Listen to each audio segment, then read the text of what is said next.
Mon frère venait de mourir. Le jour de son enterrement, j'avais pu revoir Abel. Hola, buenos días, egunon, good morning, bonjour.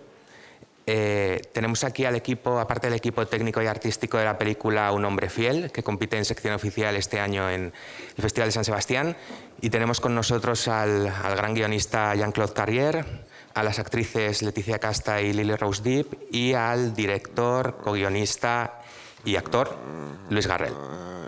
Okay. Si os parece, si alguien tiene alguna pregunta...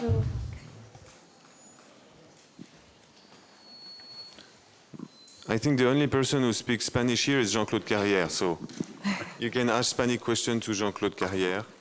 Porque soy español. Hola, buenos días. Yo quería preguntar, o estoy interesado en saber cómo ha sido precisamente trabajar el guión entre los dos, entre Jean-Claude Carrière y Louis Garrel.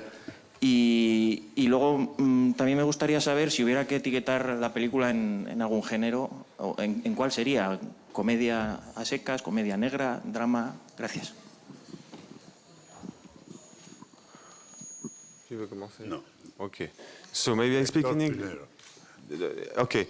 Maybe I speak in English. I hope everybody is going to understand that. You know, at the beginning, okay, first it was a dream for me to work with Jean-Claude since I'm 16 years old, you know, because I'm such a big fan of his work. And then finally I met him, and then we started to think about like a movie without any producer that we could make together. And of course, because I'm French, and also because I'm like I am, I wanted to make movies about men and women. This is, my obsession in general, and as a spectator and as a director too. So I talked to Jean-Claude, and then I realized that him and I, we could be like a good couple, because, okay, Jean-Claude, he's got his age, I've got my age, and sometimes, I'm for example, much more sentimental than him, okay? And Jean-Claude is very dry and rough and tough, Not only, okay, for different reasons, because for his sense of cinema, he hates, for example, the melodrama in general. Okay, me, I love melodrama. So we had some conflicts when we built the script, because sometimes I was shaking, because I admire so much Jean-Claude. So sometimes I was writing. Hombre muy sentimental. Okay, muy sentimental, sí. Donc I was writing some stuff, and Jean-Claude, without saying nothing, he was just take a pen like, no. And then he was pushing my page. And then he was writing things, better than me. So, and sometimes he was writing things, I said, yes, thank you, Jean-Claude, Master Jean-Claude. Thank you, Master Jean-Claude. And sometimes I say, but Jean-Claude, maybe this one is a little bit too much dry and too much, and he was saying, sometimes he would say, okay, Louis, okay, we can be a little more sentimental, but let's do, he was telling me things like matter of facts. I mean, you have to go ahead all the time. And then you can see that with the movie. I mean, we don't make pose of sentimentality and everything. The facts are said, and then you can interpret them the way you want, But so we work like this. So we create a new person, Jean-Claude and I, the mix. We are a couple. Maybe, I don't know, maybe it's a woman. I mean, the person that we mix together, it's a woman, Do you understand my joke? It's a French joke. I mean, it's it was like a bridge. Okay, we built like a bridge, and maybe that bridge is a woman, I think. I hope so. Are you agree, Master Carrière? Sí, la primera cosa fue de olvidar nuestra diferencia de edad, porque tiene 35 y yo cumplí 87 antes de ayer. Y también la cosa que no dijo es que he trabajado con su padre antes de trabajar con él.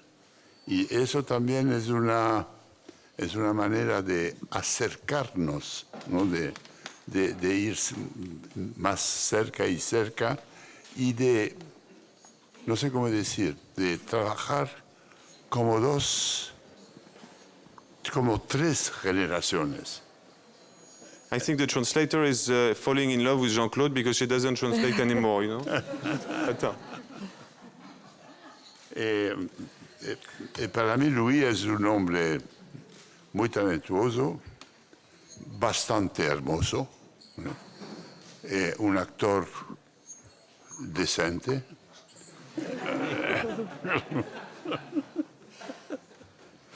Es un amigo muy fiel y que me gusta mucho. Y hemos trabajado como tratando de olvidar nuestra diferencia de edad. Eso es difícil, de contar la misma historia los dos, pero uno tiene 85 y el otro 30. ¿Cómo es posible de unir dos experiencias tan diversas? Y bueno, creo que hemos hecho lo necesario. La otra cosa es que yo empecé en el cine, antes de Buñuel, con Jacques Tati y Pierre Tex. Y Pierre Tex era también el actor principal de nuestras películas. Y trabajar enfrente de sí mismo, trabajar con el actor principal, que también va a ser el director, ayuda mucho. Porque ya se ve, escribiendo el guión, ya se ve la primera versión, la primera imagen de la escena. El actor es tu colaborador y también va a ser el director. Eso para mí me daba la ocasión de volver a mi inicio, a las primeras películas que hizo al inicio de los años 60. Y eso son dos cosas interesantes. La otra cosa es que, claro, ha funcionado muy bien entre los dos, si no sería un desastre. And then for the second question, I think if you try to name the genre of the film, I think you can't very much, because even me, and I think it's a thing that I appreciate a lot, if you say comedy, the film is a comedy, you can say it's a comedy, but it's also a drama. But if you say it's a drama, you say, yes, but it's also a comedy, and then it can be also a thriller, suspense movie. I don't know how do you say that. So it's a mixed genre, and the film can't be really defined, exactly. And it's a good thing, I think, because me, for example, I don't like to be, comment on dit défini en Angleterre? Defined. Beforehand? Defined. Defined, sorry. Defined, okay. I don't like to be defined in general. I don't like, Louis is a man very kind. I'm not just kind, and then Louis is a man very happy. I'm not just happy. So the movie is a little bit like this. You can't I think you can say une comédie inquiétante en espagnol. Comment tu pourrais dire ça? Jean-Claude? Une comédie inquiétante. Una comedia que da miedo. Qui da miedo. Qu'est-ce que ça veut dire? Oui, c'est ça. C'est ça? Qui fait peur. Ah voilà, ok, una comedia qui fait miedo. ¿Tenemos alguna otra pregunta? The answer was a little... Una cosa bastante difícil para nosotros hoy es que él habla inglés y yo hablo español. Y somos franceses. Eso es el punto difícil. Porque yo creo que entiendo lo que dice, pero él no entiende lo que yo digo. Eso quiere decir que puedo decir cualquier cosa, no va a entender. Sí. Hola, buenos días. Sería una pregunta dirigida para el director y guionista. Lo que más nos ha llamado la atención al principio ha sido la duración de 75 minutos. En nuestra opinión es un acierto porque ahora mismo parece que hay una corriente en la que las películas tienen que durar 120 minutos por lo menos. Entonces queríamos saber si es una herramienta más de la narración, el despojarla de todo lo que sea innecesario, así como despojar también de juicios a los personajes, ¿no? Simplemente presentar lo que hacen en 75 minutos y juicios aparte. Bueno, para mí cualquier película es una nueva película. No ha existido antes. No estoy tratando de copiar, de rehacer una película que ya he escrito antes. Y es por ejemplo, jamás en mi vida he escrito más de 100 guiones, jamás había utilizado la voice over. Y aquí hay 3 personas que tienen una voice over. Para mí ha sido una cosa de escritura totalmente nueva. Y si se reflexiona un poco, se ve que la voice over pertenece únicamente al lenguaje del cine. No pertenece al cine, al lenguaje de la literatura, naturalmente, tampoco del teatro. Es una arma del cine que está utilizada a veces de una manera un poco distante, un poco como un poco de mépris, ¿no? Un poco y para mí era una experiencia de mezclar las 3 voces de los 3 personajes y a ver lo que recibe el espectador, recibiendo la voz de una, de otro, y las contradicciones, las equivocaciones, las mentiras, todo eso me interesó mucho en la escritura misma. Jamás lo había hecho antes, a mi edad. But also, there is a fact very funny because, in France, I have friends that they are director. And then suddenly I said, I shot, because we shot the movie in 4 weeks, and I was very proud of it. And I said, all of my colleagues, you shot like 7, 8 weeks. Me, I did my movie in 4 weeks. And then I was very proud of it. And that's why also the movie has to be, not so long, it's had to be short. Because I love short movies sometimes, exactly the way I loved short novels, You have, like, for example, Chekhov, he makes some short novels maybe that I love much, that is long play and everything.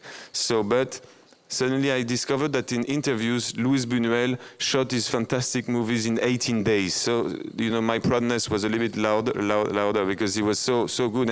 And Anna Karina, that I know a little bit, told me that Jean-Luc Godard made Vivre sa vie, which is like a masterpiece, in 11 days. So, now I'm less proud to say that I shot in 4 weeks. But it's true that, we were talking about that. It's there is a physiologic thing. Whatever you watch, like a masterpiece, a good movie, a bad movie, not a bad movie, okay, a movie, after 50 minutes, your attention gets a little bit like, and for me, because also I come from the theater, comment on dit l'ennui? The boredom is for me like the evil. That's the evil in cinema, in theater, and everything. So we try with Jean-Claude to not boredom, never boredom in the movie. So I hope you didn't get bored when you were watching the movie. And the 75 minutes was also made for this. Like, it's quick, and then it goes from a thing to another one. That's what it was, like a challenge, something like this. Durmiendo, pero no sin boredom. Hola, estoy aquí. Quería preguntar si en algún momento se planteó la posibilidad de poner un actor a representar al marido de la protagonista y si eso afectó de alguna manera a los actores. ¿Cómo hicisteis para hacer un papel que tiene una relación muy cercana con un personaje que no existe físicamente en la película?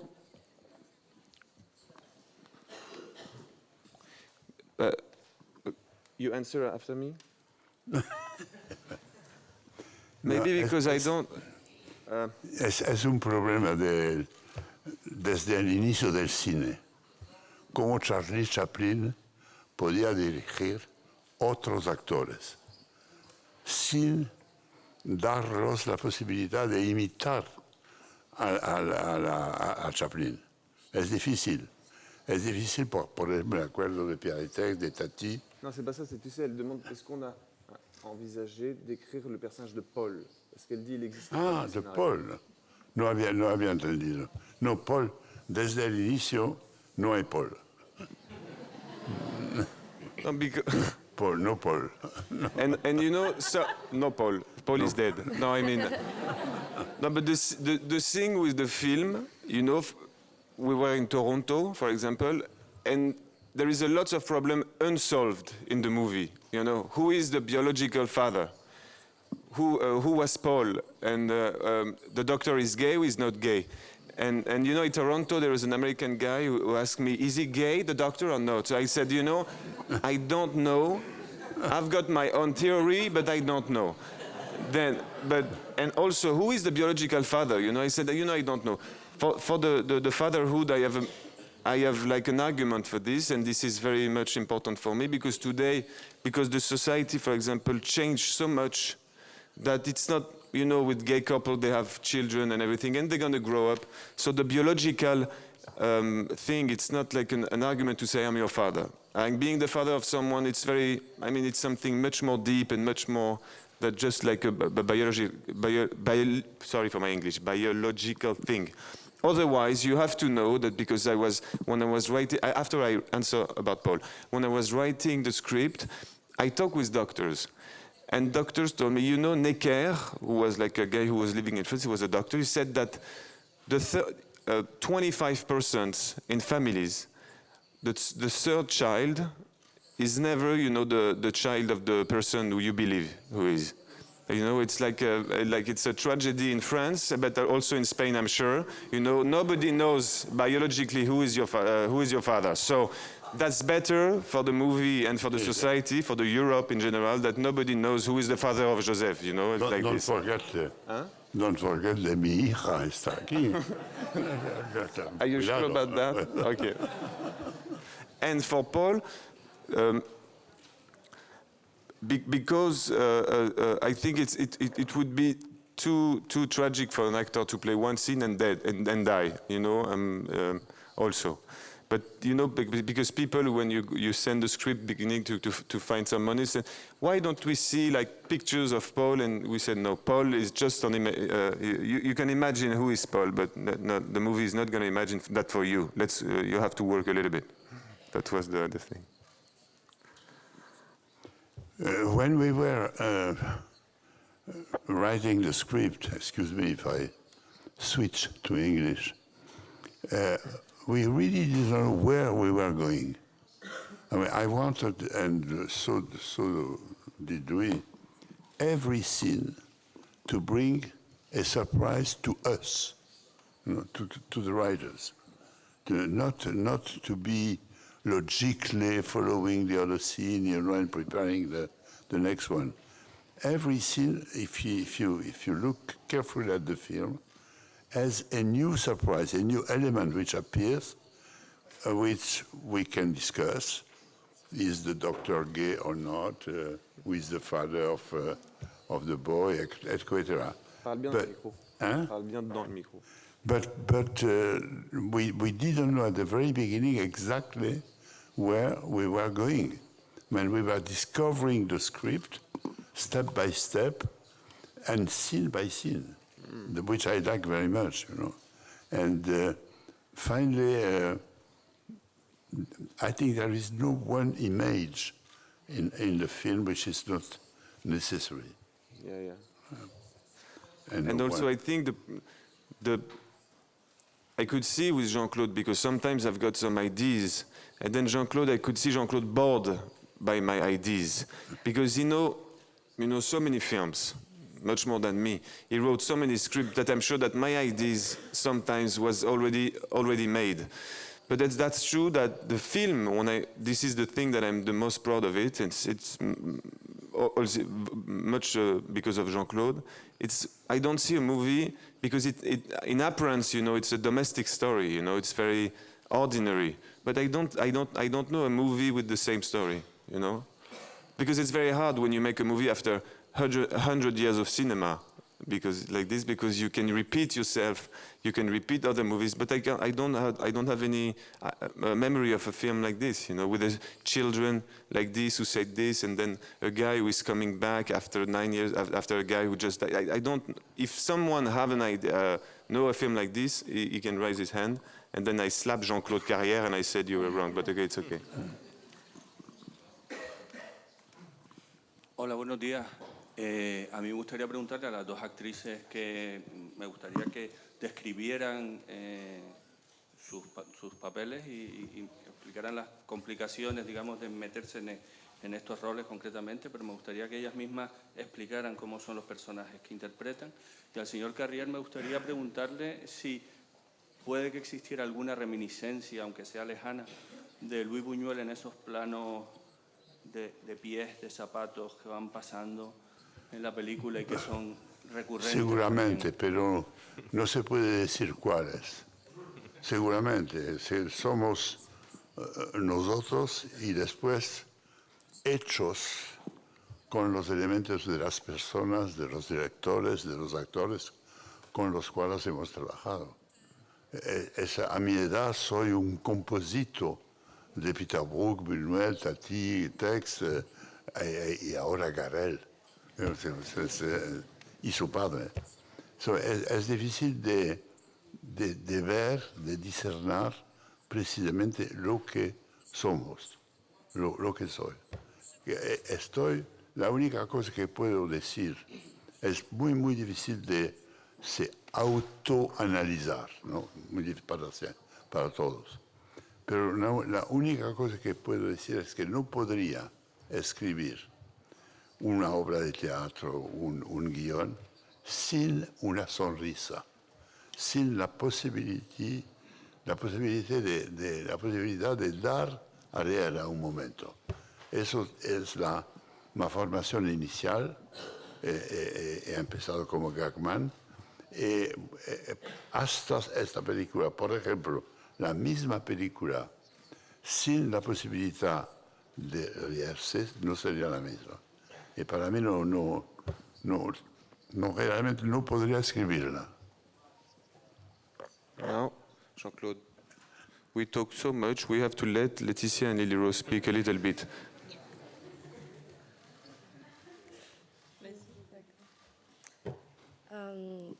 So I'm going to answer in English.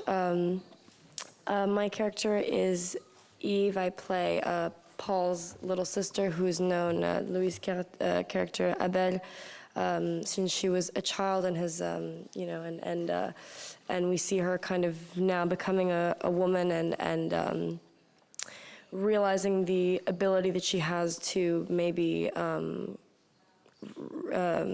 realize some of her dreams and her desires that she's had since she was a young girl. And I think it's very interesting and very relatable also to see that that moment of transition in a young woman's life when you realize that you're no longer a young girl, but you're a woman, and there's a lot of strength in that word, and there's a lot of power that comes with coming into your womanhood, and that's what I really liked about the character is her growth and her the urgency that she feels to express herself and to have these things that she's always dreamed about, and yeah, realizing the power that comes with being a woman.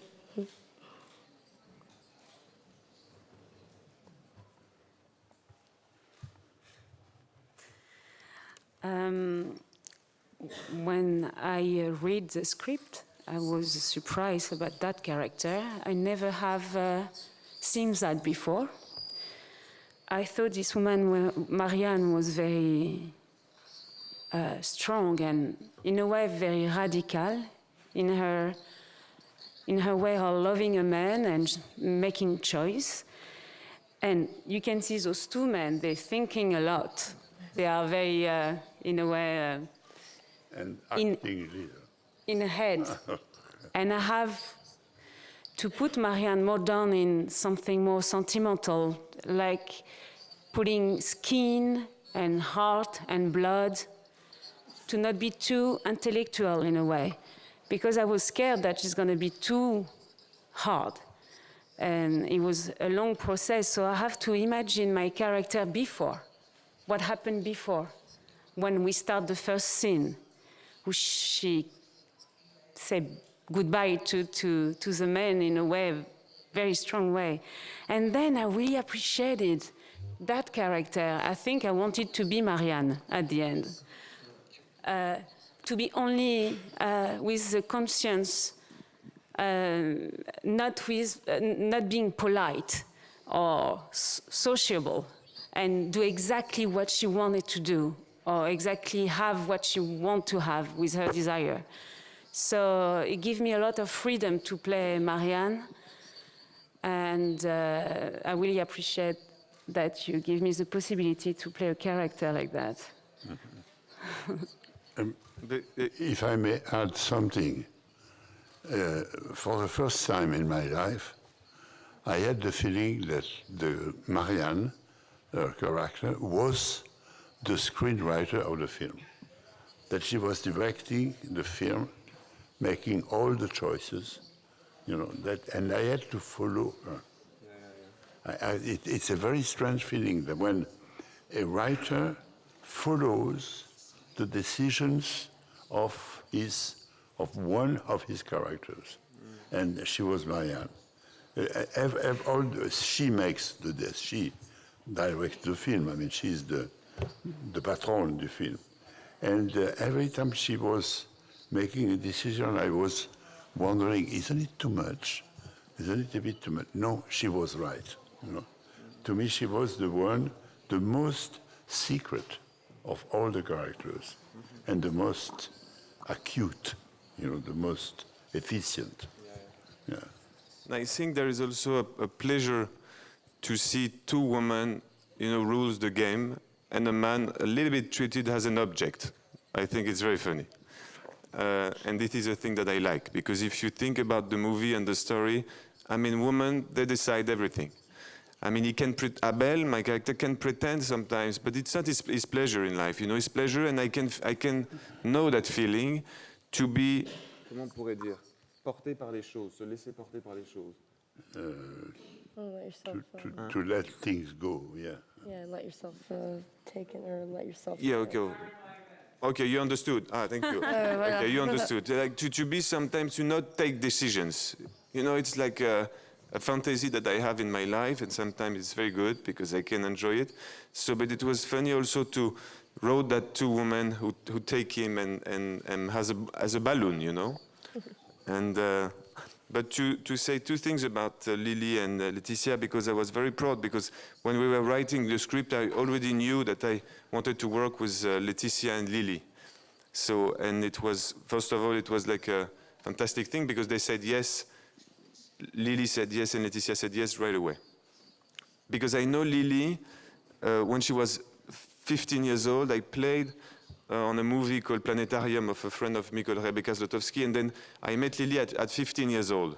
But at that time, you know, I didn't feel she was 15 years old. You know, I felt that I have the same age.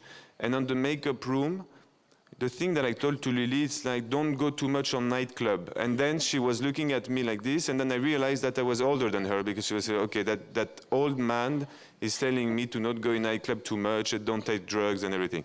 So, and after when we were writing the script with Jean-Claude, I knew that she would be synchronized to the character. And sometimes it's a joy and it's a grace to have an actress who is completely synchronized, you know. There is no mask. There is something very close to her and very close to her age, you know. So that was, for me, it's like she's born in the movie forever, you know, Lily. So I'm very glad of that. Yes. And then Laetitia, at the beginning, she told me, you know, Marianne, she's very tough. And I was pretending, no, don't worry, she's not tough. And in fact, I knew that she could be seen as a tough woman. But I knew that she was not psychological, and there was no psychology on her, and I could feel that somebody was good in the character. And Laetitia worked so many times because she told me, people have to hate her, maybe in the beginning, but after people have to understand her and then feel okay close. Because it's always a cliche also to make characters likable. You know, I like sometimes to see characters not likable because we are like this, okay? And Laetitia, she works so much, and at the end of the movie, I saw so many people who can understand her. Even if the facts are tough and the facts are strong, I mean, everyone say, okay, we understand her. You know, that's because of Laetitia's work. That's a very good point about Laetitia, you know, that she makes the good decision and the screenwriters has to agree and to follow her. But the contrary does exist.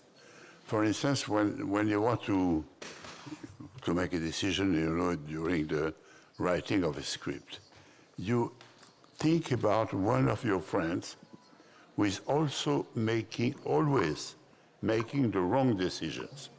What would Maurice do? He would do this, this, and this. So let's do the opposite. Yeah, you're right. And we have a chance to be right. Okay. First of all, I have to say that it is an overwhelming honor to be in the same room as Jean-Claude Carrière. I went to school in the University of Nevada, Las Vegas, and we spent many hours studying the way that you write things. I am a big fan. I'm a screenwriter and director as well. And I can't believe that I'm here with you guys. And you say you're 87 now, right? 87, yeah. 87, yeah.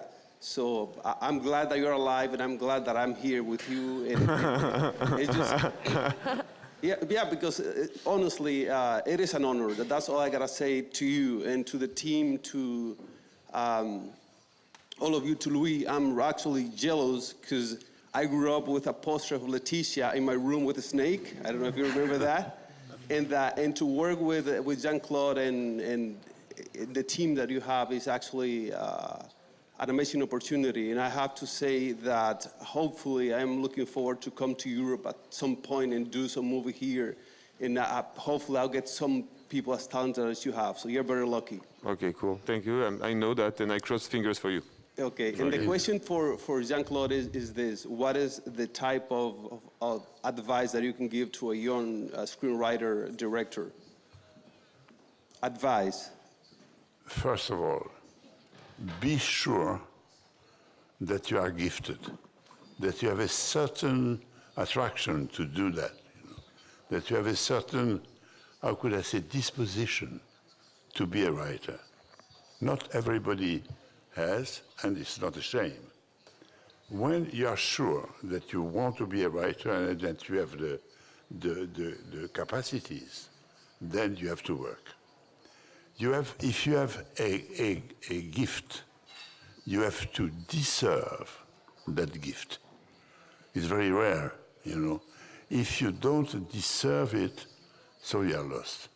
And you have to work and work and work every day, even, to fill pages that will never be used, There is a phrase by a French... bien dans le micro. A French poet, Georges Brassens, which I like very much. He's talking about a prostitute. And he says, she had the gift, no doubt about it. But without technique, a gift is only a dirty mania. You understand what I mean?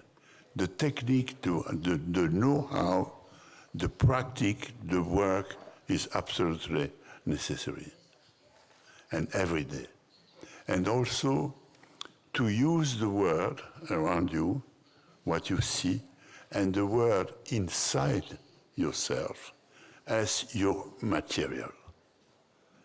Everything, when you want to write a good script, a good novel, even a good theater play, the rest of the world is made for you, and only for you, and only for display. Everything, is to be used. Be careful, be precise, and work. Thank you. Vale, vamos con la última pregunta. D'accord. Bonjour. Je veux savoir si c'est possible de savoir, j'ai besoin de savoir qui a la vérité dans la mort de Paul. Qui a la de tous les vérité? personnages, qui a la vérité, quién tiene la verdad sobre la muerte de Paul, quién en todo este misterio. I think all the options are valuable. You know what I mean? All the options are valuable. Hopefully there is no policeman in the film. So, the truth is not so important because nobody is going to be judged. D'accord. La dernière, comment s'appelle le petit garçon Joseph. Joseph. D'accord. Joseph Engel. Engel. Merci beaucoup. And he's very good. He's very, very good, yeah. He's super good. And he's here. Where are you, Joseph? Ah, il est là, Está en la Joseph. primera Regarde, fila, de Joseph. Lève-toi, lève-toi. Lève-toi. Faut te lever, tu dois regarder les gens. Lève-toi.